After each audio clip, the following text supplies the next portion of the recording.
अस्सलाम वालेकुम students, hope you all are doing well. आज की इस वीडियो में हम स्टार्ट करेंगे 8th class computer science chapter number 5 का लेक्चर नंबर 2। सबसे पहला टॉपिक है flow charts. A flow chart is another problem solving tool that represents an algorithm in pictorial form. अच्छा, पिक्टोरियल का मतलब होता है ड्राइंग, और फ्लो चार्ट क्या है? प्रॉब्लम सॉल्व करने के लिए एक ऐसा टूल है जो रिप्रेजेंट करता है एल्गोरिदम को ड्राइंग फॉर्म में। It uses a set of symbols that represent various instruction and shows the sequence and interconnection of functions with the use of lines and arrows. इसमें काफ़ी सारे सिंबल्स यूज होते हैं जो कि किस चीज़ पर मुश्तमिल होते हैं? हिदायत पर, और एक तरतीब शो कर रहे होते हैं, और आपस में इनका इंटरकनेक्शन जो होता है वो किसके ज़रिए होता है? लाइंस और एरोज के ज़रिए। अच्छा, नेक्स्ट टॉपिक है symbols used in flow chart. Flow chart को रिप्रेजेंट करने के लिए जो सिंबल्स यूज होते हैं वो कौन कौन से हैं? सबसे पहले है ओवल, स्टार्ट और स्टॉप बॉक्स के लिए। तो डिस्क्रिप्शन, इसकी डेफिनेशन क्या होगी? ओवल सिंबल जो है वो क्या रिप्रेजेंट कर रहा होता है? Beginning, start at the end of flow chart. तो ये फ्लो चार्ट का स्टार्ट और एंड बताता है। देन नेक्स्ट सिंबल है पैरेललोग्राम। तो इसकी शेप भी इन्होंने दिखाई हुई है। ये किस लिए यूज होता है? इनपुट आउटपुट बॉक्स के लिए। Represent the input and output instruction in a flow chart. जो भी हम हिदायत दर्ज कर रहे होते हैं, इनपुट कर रहे होते हैं या फिर ले रहे होते हैं, आउटपुट हमें मिल रही होती है, उसको किस चीज़ से रिप्रेजेंट किया जाता है? पैरेललोग्राम से। थर्ड सिंबल है रेक्टेंगल सिंबल। इसका नाम क्या है? Process box. और इसकी डिस्क्रिप्शन या डेफिनेशन क्या है? Represents the processing instruction in a flow chart. जो भी हिदायत हम एज एन इनपुट देते हैं उनकी प्रोसेसिंग हो रही होती है, मीन उनके ऊपर कोई ना कोई ऑपरेशन परफॉर्म हो रहा होता है, तो वो किस बॉक्स में करते हैं? रेक्टेंगल बॉक्स में। देन नेक्स्ट सिंबल है डायमंड सिंबल। अच्छा, ये किस लिए यूज होता है? डिसीजन के लिए। और रिप्रेजेंट क्या करता है? Instruction that involves a condition with two option yes and no to choose from. Diamond symbol वहाँ पे यूज होता है जहाँ क्वेश्चन में हमारे पास कंडीशन आ जाती है येस या नो की, उसको हमने ट्रू या फॉल्स करना होता है जब, और एक कंडीशन को चूज करना होता है तो हम क्या लगाते हैं? Diamond symbol. देन हमारे पास है lines with arrow head. Arrow से रिप्रेजेंट किया जाता है और नाम है इसका फ्लो लाइंस, और ये क्या शो कर रही होती हैं? Direction of flow of data. अच्छा, फ्लो लाइंस क्या शो कर रही होती हैं? डायरेक्शन डाटा की, कि आया डाटा जो है वो टॉप से बॉटम है, राइट से लेफ्ट है, लेफ्ट से राइट है। देन हमारे पास है सर्कल। ये किस चीज़ के लिए यूज़ होता है? Use to connect various section of flow chart. Flow chart के जितने भी सेक्शन हैं उनको आपस में कंबाइन करने के लिए, कनेक्ट करने के लिए क्या यूज़ होता है? सर्कल। क्योंकि ये फ्लो चार्ट्स के बाकी सेक्शन को आपस में कनेक्ट करता है, इसलिए इसका नाम है कनेक्टर। नेक्स्ट हमारे पास है rules for drawing a flow chart. Flow chart को बनाने के लिए कौन से रूल्स या असूल लागू होते हैं? Certain rules must be followed while drawing a flow chart. Algorithm की तरह फ्लो चार्ट बनाने के लिए भी कुछ असूल होते हैं जो नीचे दिए गए हैं। सबसे पहला क्या है? There can be only one start and one stop symbol in a flow chart. एक क्या होगा? स्टार्ट सिंबल होगा फ्लो चार्ट में, और दूसरा कौन सा होगा? End symbol. Then second rule क्या है? Only one flow line can be used with the start symbol. एक फ्लो लाइन ही हम यूज करेंगे, मीन एक एरो हेड ही हम यूज करेंगे, स्टॉप सिंबल के साथ भी और स्टार्ट सिंबल के साथ भी। थर्ड रूल है जी, only one flow line can come out from a process symbol. Process symbol से क्या होगा? एक ही फ्लो लाइन आएगी। Only one flow line can enter a decision symbol. Decision symbol जो है, डायमंड सिंबल जो है, उसमें वो कह रहे हैं एक लाइन एंटर होगी and two flow lines can come out, और दो फ्लो लाइंस बाहर आएंगी, क्योंकि ये वो डिसीजन के लिए यूज होता है, इसलिए कंडीशंस टू होंगी। The flow lines should not cross each other. Flow lines जितनी भी हम एक दूसरे को क्रॉस नहीं करेंगी। The direction of flow of information in a flowchart is either from top to bottom or from left to right। हमेशा flow chart की डायरेक्शन या तो टॉप से बॉटम होगी या फिर लेफ्ट टू राइट। जैसा कि इन्होंने एग्जांपल दी है, draw flow chart for printing hello world once. एक बार आपने हेलो वर्ड प्रिंट करवाना है तो उसके लिए फ्लो चार्ट कैसे लिखेंगे? सबसे पहले हम क्या करेंगे? स्टार्ट करेंगे एल्गोरिदम को या फ्लो चार्ट को ओवल शेप के साथ। देन स्टेप 2 में क्या करेंगे? Print hello word. किस चीज में लिखेंगे हम? पैरेललोग्राम में, क्योंकि हमने पैरेललोग्राम में इनपुट देनी होती है। स्टेप 3 क्या होगा? स्टॉप हो जाएगा ओवल शेप के साथ हमारा algorithm. Each rectangle represent a step in the sequence and the arrows flow from one step to next वो कह रहे हैं एरो एक स्टेप से दूसरे स्टेप पर जा रहे हैं। रेक्टेंगल एक तरतीब को जाहिर कर रही है। नेक्स्ट बॉक्स में है things to know in an algorithm a flow chart some terms are used which are briefly defined here. सबसे पहले है डिक्लेयर। डिक्लेयर का मतलब क्या होता है? To reserve memory location for a value. किसी भी वैल्यू के लिए कोई मेमोरी लोकेशन, कोई भी बॉक्स हम क्या कर लेते हैं? रिजर्व कर लेते हैं, मखसूस कर लेते हैं, बुक कर लेते हैं। नेक्स्ट है variable. Variable is the named memory location.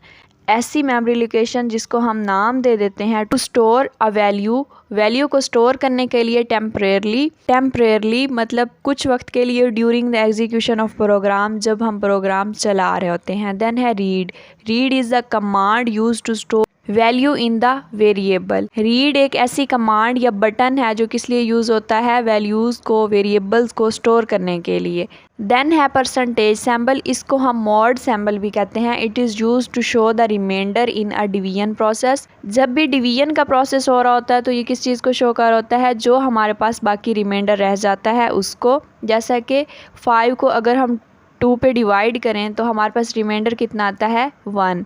तो वो किस चीज़ को शो कर रहा है? हमारे पास मोड ऑपरेटर को। देन हमारे पास एग्जांपल नंबर 2 है add 2 numbers enter by the user. अच्छा, सोल्यूशन क्या होगा? सबसे पहले एल्गोरिदम इसका स्टेप 1 स्टार्ट है। स्टेप 2 क्या है? Declare variable number 1, number 2 and sum. तो हमने नाम देने हैं वेरिएबल्स को जो वो ऐड करवाना चाह रहा है। थर्ड स्टेप में हमने क्या करना है? Read the values number 1 and number 2। दो वैल्यूज़ जिन पे यूज़र ने सम परफॉर्म करना है उनको हमने क्या करना है? स्टोर कर लेना है। स्टेप 4 में हमने क्या करना है? Add number 1 and number 2 and assign the results to the sum. दोनों नंबर्स को आपस में सम कर लेना है, ऐड कर लेना है और उसको किस चीज़ में रखना है? सम में। देन स्टेप 5 में हमने क्या करना है? डिस्प्ले कर देना है सम जो हमारे पास रिजल्ट आया है। स्टेप 6 पे एल्गोरिदम स्टॉप हो जाएगा क्योंकि यूज़र का काम हो चुका है। अब इसी एल्गोरिदम को अगर हम फ्लो चार्ट में रिप्रेजेंट करना चाहें तो सबसे पहले स्टार्ट ओवल शेप में। पैरेललोग्राम शेप में हम वेरिएबल्स को डिक्लेयर भी करेंगे और फिर उनको स्टोर भी करेंगे। देन हम करेंगे प्रोसेस, ऑपरेशन परफॉर्म करेंगे रेक्टेंगल बॉक्स में और उसके बाद जो हमारे पास रिज़ल्ट आएगा उसको हम शो करेंगे पैरेललोग्राम में, मीन इनपुट आउटपुट को। और लास्ट पे हमारा प्रोग्राम स्टॉप हो जाएगा ओवल शेप के साथ। देन है example number 3 write an algorithm to go for picnic with your classmates. इसका एल्गोरिदम हम पीछे भी पढ़ चुके हैं तो इसका जस्ट हम फ्लो चार्ट ही देखेंगे। सबसे पहले स्टार्ट किस चीज़ से होगा? ओवल शेप से। देन क्या है? Decide the picnic venue, date and time. Process box में ही हम क्या करेंगे? इंस्ट्रक्शन जो हिदायत हैं उनको प्रोसेस करेंगे, उनके ऊपर प्रोसेसिंग करेंगे, ऑपरेशन परफॉर्म करेंगे। डिसाइड द पिकनिक एक्टिविटीज़, ये भी उसी में आ जाएगा।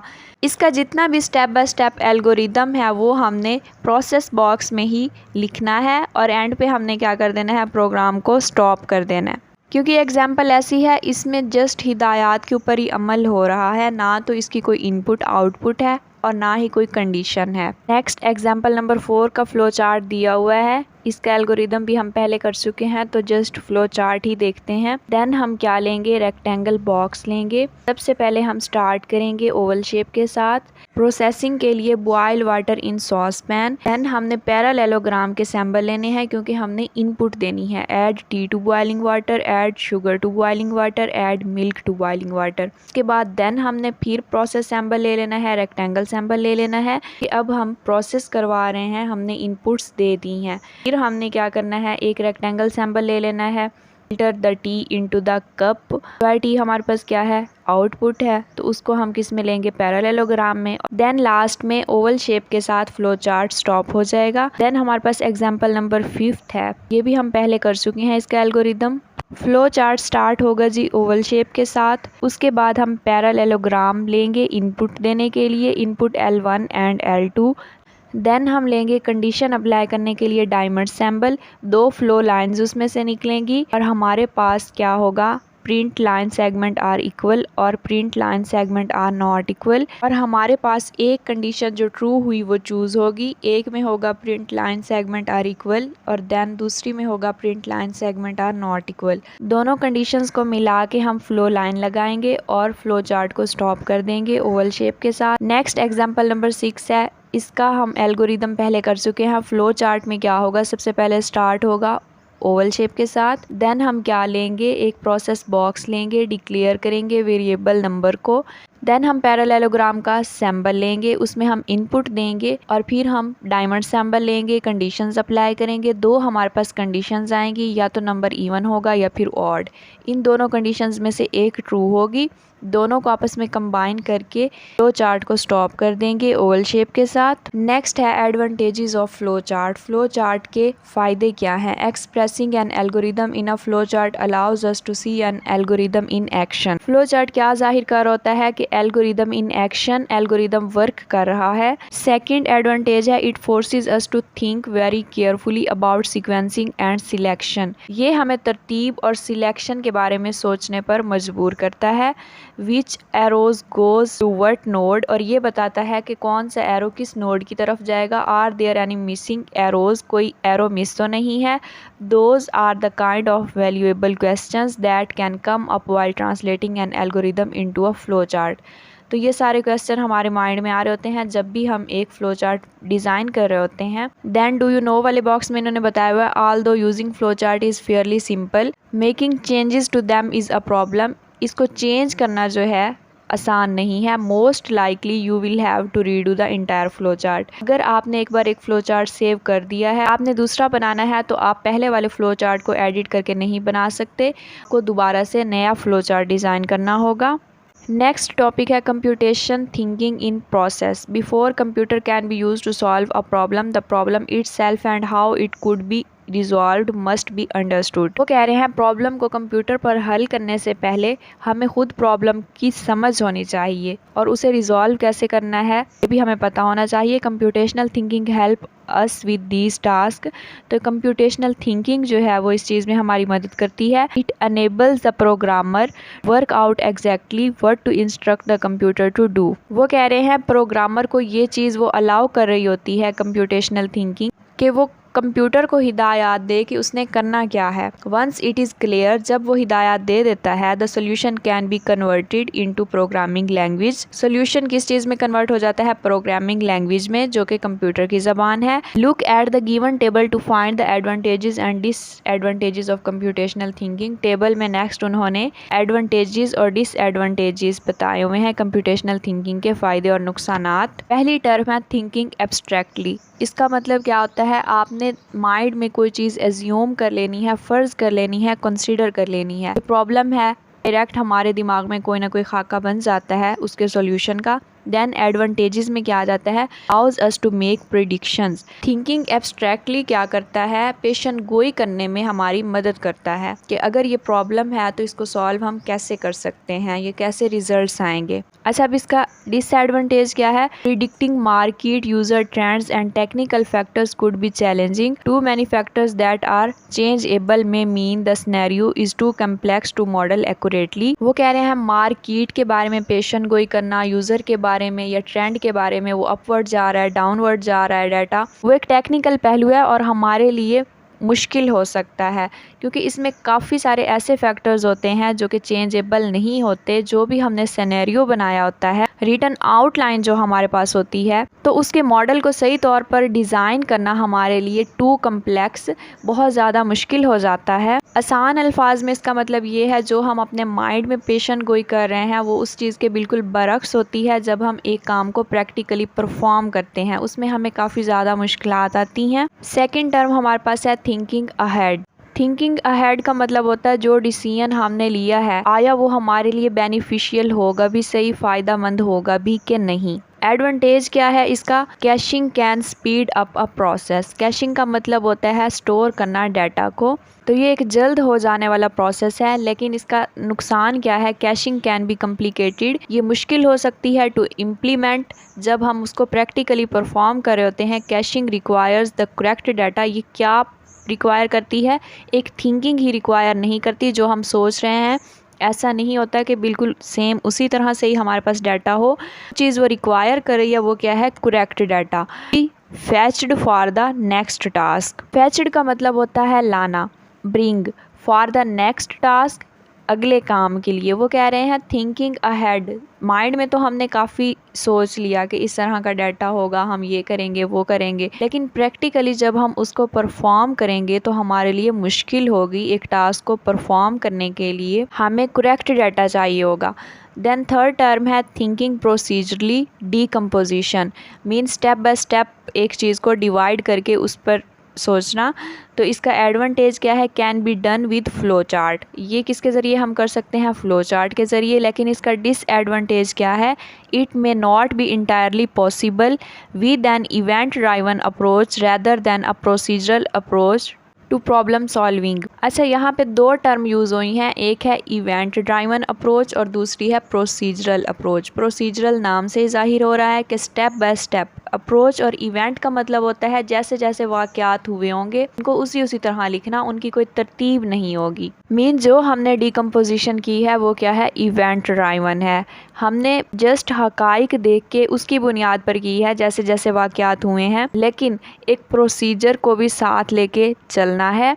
ये सिर्फ इवेंट ड्राइवन अप्रोच से ही मुमकिन नहीं है। एंड लास्ट पे जो बेनिफिट है वो क्या है, थिंकिंग कंकरेंटली। इसका मतलब है multiple task at once. Thinking concurrently का एडवांटेज इसका क्या है, concurrency speeds up the solution. हमारे पास मल्टीपल टास्क होंगे, काफ़ी ज़्यादा काम होंगे एक ही वक्त में, सॉल्यूशन क्या हो जाएगा, स्पीड अप हो जाएगा। इसका डिसएडवांटेज क्या है, it may be difficult to program. Solution तो हमारे पास होगा, इन मल्टीपल सॉल्यूशन होंगे तो उनको प्रोग्राम करना, कंप्यूटर पे चलाना हमारे लिए कल्ट हो जाएगा। Hence we can say that, हम ये कह सकते हैं इट इज़ नॉट पॉसिबल, ये मुमकिन नहीं, to solve all the problems computationally. हर प्रॉब्लम को कंप्यूटर पर सॉल्व करना जो है वो पॉसिबल नहीं। Some problems can not be solved computationally.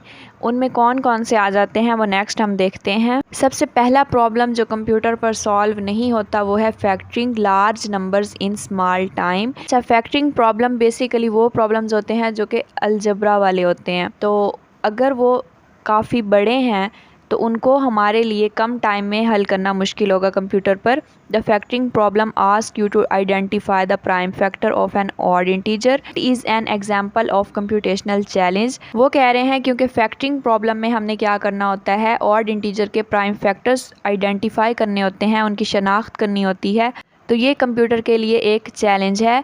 The factorization problem is said to not be solved computationally.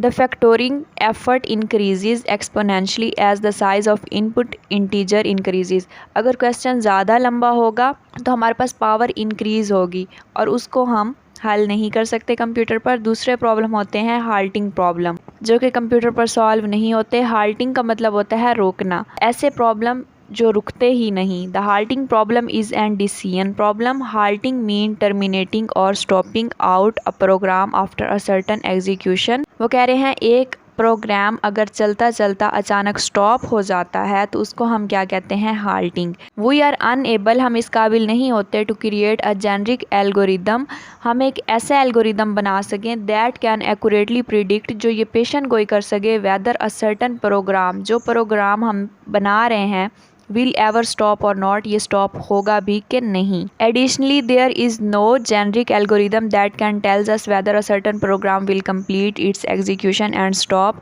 इसके अलावा मज़ीद ये कि प्रोग्रामिंग करते हुए हमें ये भी पता नहीं होता कि जो हम प्रोग्राम परफॉर्म कर रहे हैं वो कंप्लीट करेगा अपनी एग्जीक्यूशन, वो पूरा चलेगा या फिर स्टॉप हो जाएगा। Best approach is to run the application and check to see if it stops और हाल्ट्स। वो कह रहे हैं इस प्रॉब्लम का सल्यूशन क्या है, अप्रोच क्या है बेस्ट, कि हम एक एप्लीकेशन बनाएंगे और चेक करेंगे कि ये स्टॉप करती है या फिर नहीं। देन है keep in mind that if your program does not halt, अगर हमारा प्रोग्राम नहीं रुकता, it will keep the CPU busy forever. Program रुकेगा नहीं तो इसका मतलब है CPU काम कर रहा है और वो मुसलसल काम कर रहा है तो वो बिजी है।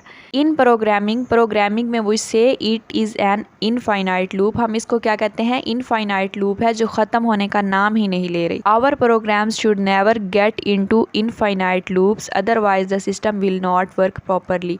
वो कहते हैं हमारे प्रोग्राम को स्टॉप हो जाना चाहिए। अगर वो इसी तरह चलता रहता है, इनफाइनाइट लूप्स क्रिएट करता रहता है, तो इसका मतलब है हमारा सिस्टम प्रॉपर काम नहीं करेगा। नेक्स्ट टॉपिक हमारे पास है pseudo code, a collection of instruction to solve a problem simply described in plain English is called pseudo code. किसी भी मसले को हल करने के लिए जो हिदायत का मजमुआ है, अगर वो हम प्लेन इंग्लिश में बयान करें तो उसको क्या कहते हैं? Pseudo code. Pseudo code can be viewed as a collection of well organized ideas for solving issues. इसके अलावा ये किस चीज़ का मजमुआ है? वेल ऑर्गेनाइज्ड आइडियाज, एक तरतीब में क्लियर जो है आइडियाज़ का, for solving issue. It is an informal way to describe problem solving instruction. एक मसले को हल करने के लिए जो हिदायत हैं उनको डिस्क्राइब करने का ये एक इनफॉर्मल वे है। It also serve as communication option that can help you explain your ideas to other. इसके अलावा ये क्या प्रोवाइड करता है? कम्युनिकेशन ऑप्शन,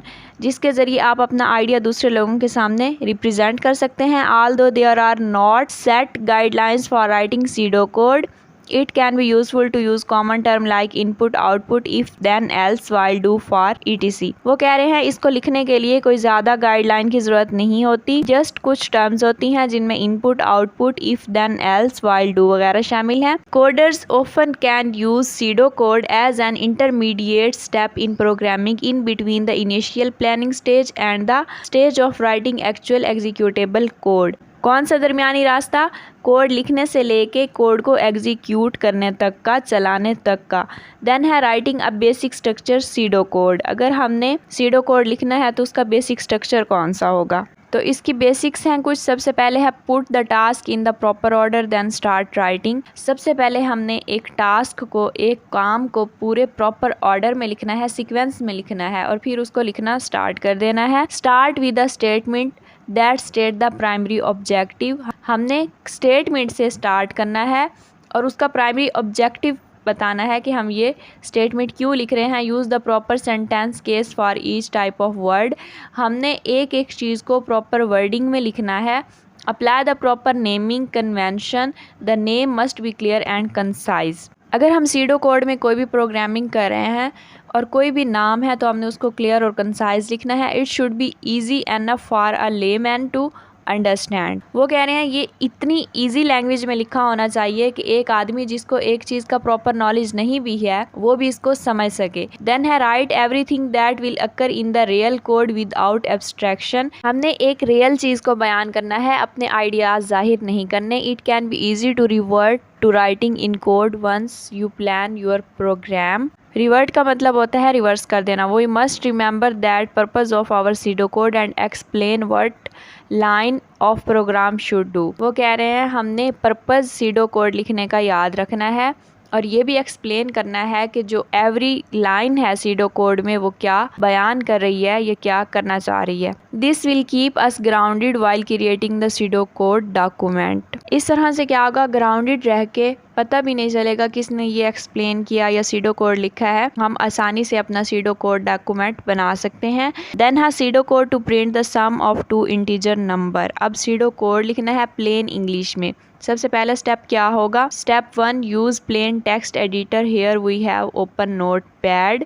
हमने प्लेन टेक्स्ट लिखना है तो हम नोट पैड ओपन करेंगे। सेकंड स्टेप क्या होगा? Write down the purpose of this process. हमारा पर्पस क्या है सीडो कोड लिखने का वो बयान करेंगे। थर्ड स्टेप में क्या करेंगे? Write the program. लिखने के लिए हम ओपन करेंगे कमांड को, बटन प्रेस करेंगे। स्टेप 4 में हम स्टार्ट कर देंगे अपना प्रोग्राम। स्टेप 5 में क्या करेंगे? सेट द वेरिएबल सम। हम एक वेरिएबल लेंगे, उसको नाम क्या देंगे? सम का। स्टेप 6 में क्या करेंगे? Read the first number number 1 and the second number number 2। Number 1 और नंबर 2 में हम वैल्यू स्टोर करवाएंगे। स्टेप 7 में क्या करेंगे? Sum number 1 and number 2 and save the results in the variable sum. हमने दोनों नंबर्स को ऐड करना है और रिजल्ट किस में रखना है? सम में। स्टेप 8 में क्या करना है? प्रिंट द वेरिएबल सम।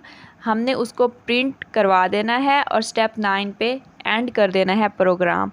तो ये सारा कुछ जो है हमने प्लेन इंग्लिश में लिखा, तो इसका मतलब क्या है? ये एक सीडो कोड था। नेक्स्ट स्टेप 10 में हमने क्या करना है, अपने सीडो कोड को सेव करना है। Ctrl+S दोनों बटन कीबोर्ड पे मौजूद होते हैं, एक साथ प्रेस करके हमने अपनी फाइल या सीडो कोड सेव कर देना है। हमारे पास टॉपिक है condition in problem solving.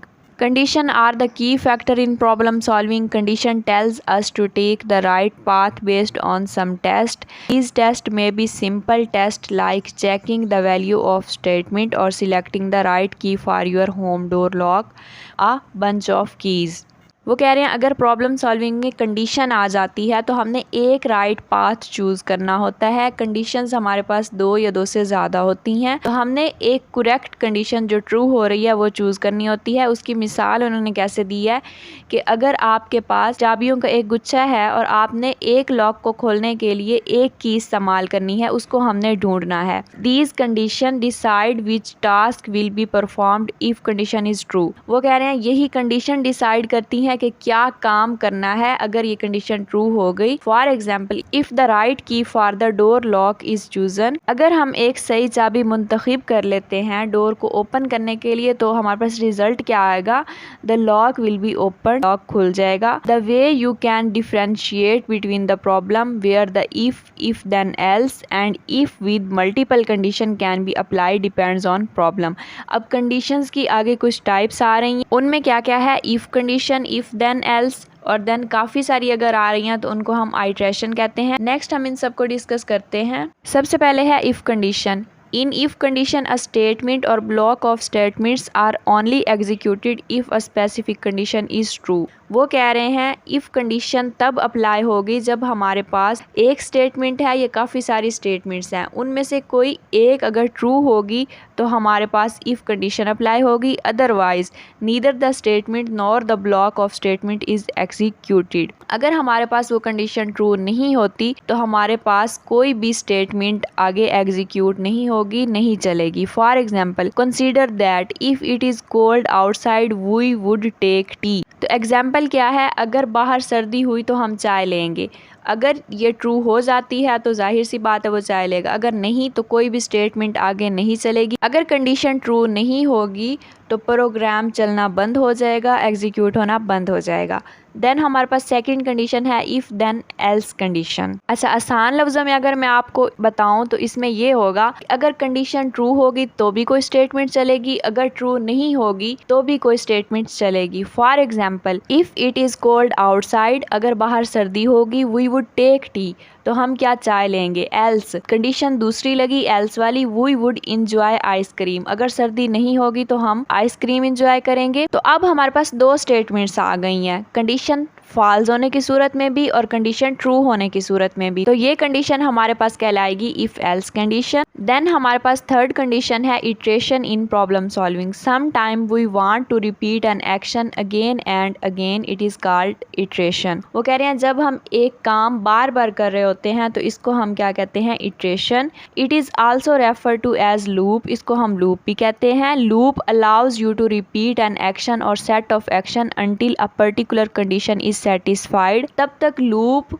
Repeat होती रहेगी जब तक कंडीशन सेटिस्फाई नहीं हो जाती। Consider the example where you are asked to collect the balls in a hall and put them in a box. You will go to ball, collect it and put it in the box. Then you will go to next ball, collect it and put it in the box. You will repeatedly perform the same task until all balls are collected and put in the box. हमारे पास काफ़ी सारी balls हैं, हमने उनको एक box में collect करना है। पहले हम एक एक करके करेंगे या जितनी भी हम उठा सकते हैं, और तब तक हम इस एक्शन को रिपीट करते रहेंगे जब तक हमारे पास बॉल्स एंड नहीं हो जाती, सारी एक बॉक्स में कलेक्ट नहीं हो जाती। तो इस सिचुएशन को हम क्या कहते हैं, इटरेशन या फिर लूप। इन एल्गोरिदम वो यूज़ रिपीट और repeat forever to represent these loops. वो कह रहे हैं अगर एक एल्गोरिदम में लूप्स आ जाती हैं तो हमेशा हमें उनको रिपीट करने की ज़रूरत पड़ती है, और हम फिर कौन सा मेथड यूज़ करते हैं, आइट्रेशन वाला। Repeat tells to repeat the instruction until a condition is met.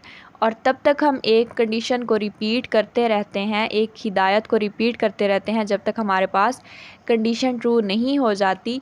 Repeat forever loops are the loops that execute an instruction और a set of instruction infinitely. For example the security algorithm keeps on working to secure your system. अब infinite loops का उन्होंने कहा है जो कि for ever जो है वो काम कर रही हैं। उसकी एग्जाम्पल क्या है कि सिक्योरिटी एल्गोरिदम, जो भी हम काम कर रहे हैं उसको जो सिस्टम सिक्योर कर रहा होता है, महफूज कर रहा होता है, वो मुसलसल काम कर रहा होता है। तो ये किसकी एग्जाम्पल है? फॉर एवर या इनफाइनाइट लूप की।